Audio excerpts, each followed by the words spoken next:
As I was introduced, I work as a senior advisor at the Directorate of Cultural Heritage, and my main tasks there are to support the municipalities with guidelines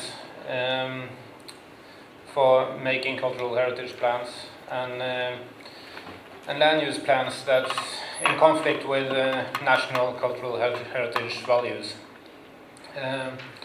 I was engaged in the HoME project as an expert in cultural heritage planning, and I'm going to make a short presentation of the project's activities and outcomes of this project. I will then present some example of cultural heritage plans and what they contain and how they are used in the Norwegian municipalities. It's too bad no representative from our municipalities were able to come here today. But I will present some of the activities the Directorate made for guidelines and some example of the cultural heritage plans in the municipalities. The HoME project started in 2013 and was financed within the framework of the Polish EEA program, and the operator was the Polish Ministry of Culture and National Heritage. It had a total budget of 1.2 million zlotys, 286,000 euros. And the aim of the project was to identify the possibilities for improvements in the local heritage management for the participating municipalities both in Norway and Poland. And the project has given the Directorate the opportunity to work closely with a few selected local authorities and the county councils in a unique setting, and so we could learn more about the challenges the municipalities face in their work on cultural heritage. The project had some activities.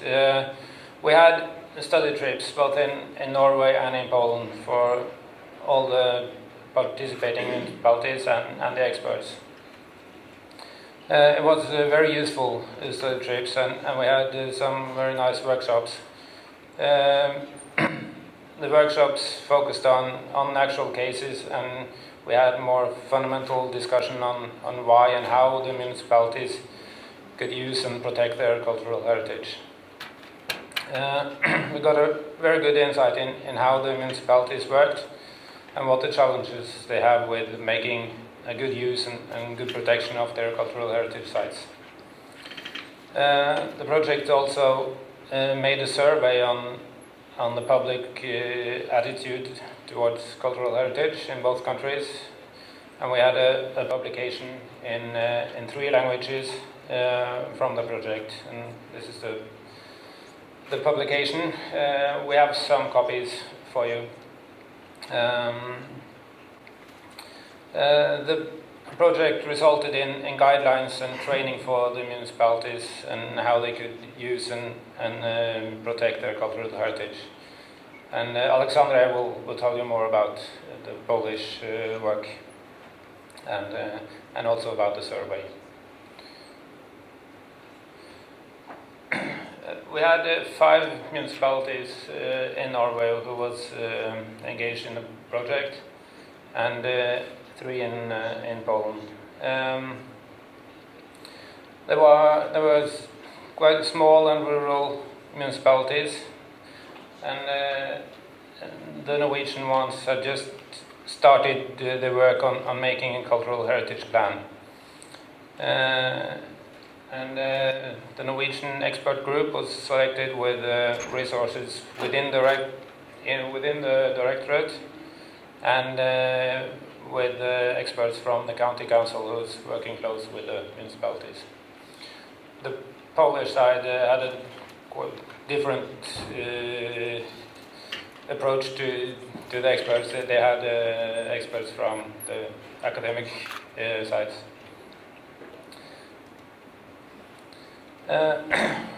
We started with a first meeting to prepare the workshops and to get to know the participants from the municipalities, and they were very interested from the start. They thought this was very useful for them. And we had a very beautiful study trip in Norway in June, with beautiful weather in the west coast of Norway. And we saw some very interesting cultural heritage sites. Here are some examples. A lighthouse far out in the sea. The city of Nordfjordeid, which is quite well preserved. And we went to Poland that autumn, and we saw a lot of churches, but also some other kind of cultural heritage that the municipalities were responsible for, and they were trying their best to protect. And we had very interesting workshops, and even though the systems in Norway and Poland are quite different in terms of the law and the management system, the discussions went very well, and we had a lot in common in discussing how to use the cultural heritage sites. And here are the mayor of Vågsøy in a discussion with somebody about military from the Molotov line. Yeah. And we also enjoyed some intangible heritage with performances from local groups. So this is the inspiration book from the project, and as I said, we have some copies for you. And the example should inspire other communities, other municipalities to finding good use for their cultural heritage in local development. We have sent one copy to all the municipalities in Norway and Poland, and we haven't got that much respond on it, but I think it's read. And the HoME project was really good time for the directorate to focus on the municipalities' competence in cultural heritage. We had a very critical review of the cultural heritage management in Norway in 2010, and it was clear that the municipalities did not use the tools in the planning system, and the municipalities had not made evaluations or did not know which cultural heritage they were responsible for. So we started a program for the municipalities to make cultural heritage plans, so they got more insight in what they had. And the municipalities in the HoME project had just decided to start their cultural heritage plan. And in that program, we haven't given them any instructions in what monuments the plan should contain, and we told them that they had to figure out what was important for them. And that was a new approach. And the municipalities were quite confused at first, because they were used to have the national level and the county council level just to point out this is important, and they didn't have the self-esteem to do their own valuation of the cultural heritage. And now we just backed out and said, no, you pick out what's important for you. And we have made some guidelines for the municipalities to how the process should be done, and some methods for evaluating cultural heritage.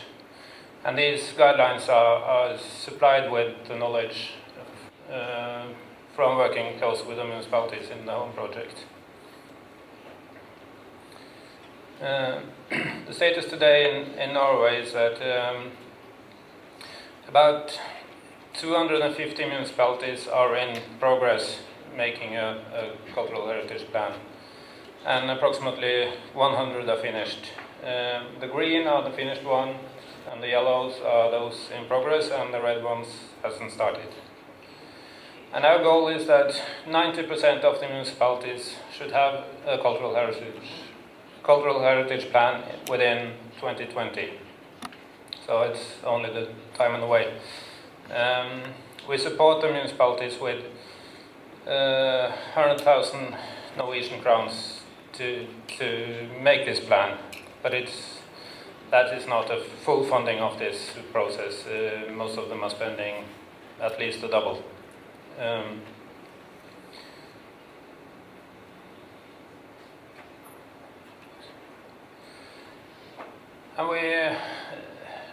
this one is maybe a bit complicated, but in Norway we have different ways to make cultural heritage plans. So this is just to show what kind of plans they are making. And it's the three out of four are making one within the system of the Plan and Building Act in Norway. The demands that we are giving the municipalities is that it has to contain some goals and actions for the municipalities in use and taking care of their cultural heritage, and they also has to take the selected cultural heritage and put it in a register that we get to know which one it is.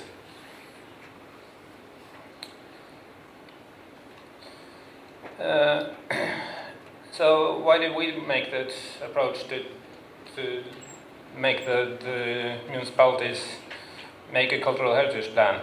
Here are some points that we have provided for creating these plans in the municipalities, and which we think will have positive effect for the municipalities and other cultural heritage managements. And we need to make the municipalities to take responsibility for their cultural heritage and to find good solutions for conservation, use, decimation and care. So with a cultural heritage plan we get a systematic approach to the work. We increase the competence in the municipalities. They learn a lot from the process. And they have to prioritize their efforts. And also it's important to place the responsibility for the cultural heritage in the municipality.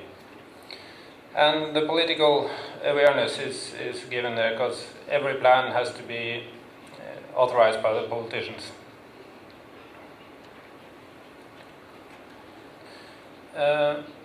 This is the example from Eid municipality, one of those who were in the HoME project. And this map shows the selected cultural heritage sites. And this is a result from a comprehensive process in the municipality of picking the cultural heritage representing important parts of the history in different areas. This list contains schools and shops and churches and power stations and farms and military ground and old roads and hotels and a lot of things that's representing the history of this municipality.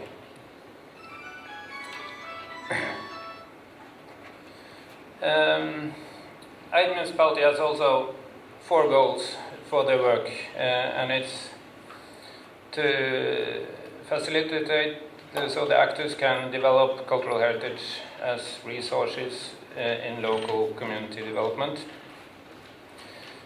And they should contribute to the development and implementation of dissemination and or protection measures for selected cultural heritage, and you can read it yourself. But these are 4 goals that they have made their own, and they are taking with them in all their other strategic documents in the municipality. But a plan is nothing. Planning is everything. So it doesn't. The work doesn't stop when the plan is adopted. Then it's in a way it starts there. We have to have actions to the plan, and when actions are carried out, it requires planning, coordination within the municipality with other sectoral authorities. They must raise money, they must have people, they must have time, and all this have to be carried out in a time schedule. And here are some actions AID is planning to do the next years, and all the actions are linked to one of the goals they have set in their plan.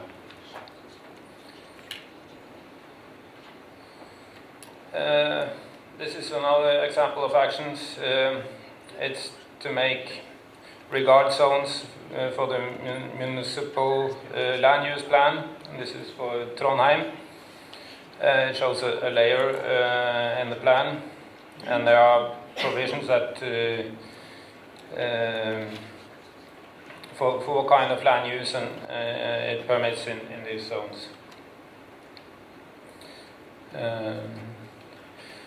We have made, at the Directorate, we have made some guidelines for how to use the Plan and Building Act to protect the cultural heritage.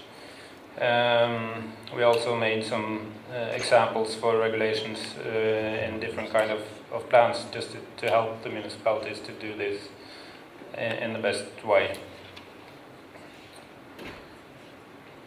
And good routines are also important, because the municipalities have a lot of responsibilities. They have responsibility for the planning and for the building applications, and they also have agricultural offices and all kind of tasks in the municipality. And it has to be good routine so that this plan is known all over the municipality, and that cases can be directed to the one with the competence and responsibility for cultural heritage. We have seen a lot of examples on local actions in these plans, and of course we say to the municipalities, don't think you have the full overview of all cultural heritage before you start, because then you're just going out and register, and it won't be finished.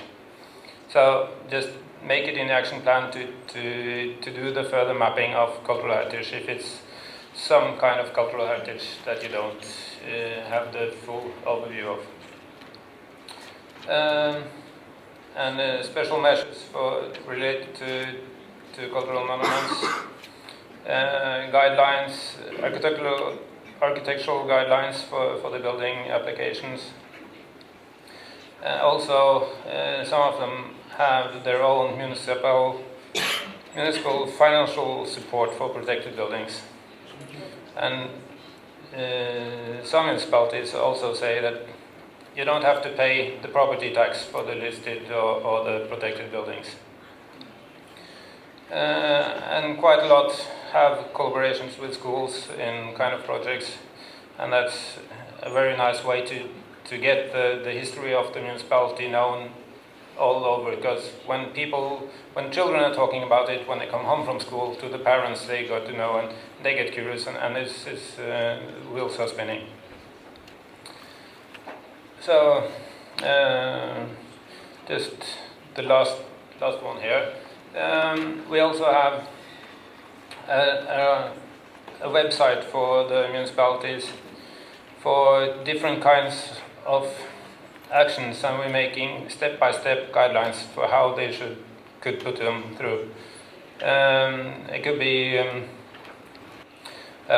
we are now making some videos on how you should go into the register and find information about cultural heritage, examples of letters to owners, and how to involve volunteers, and so on and so on. So, then I leave the floor to Alexandra. Thank you.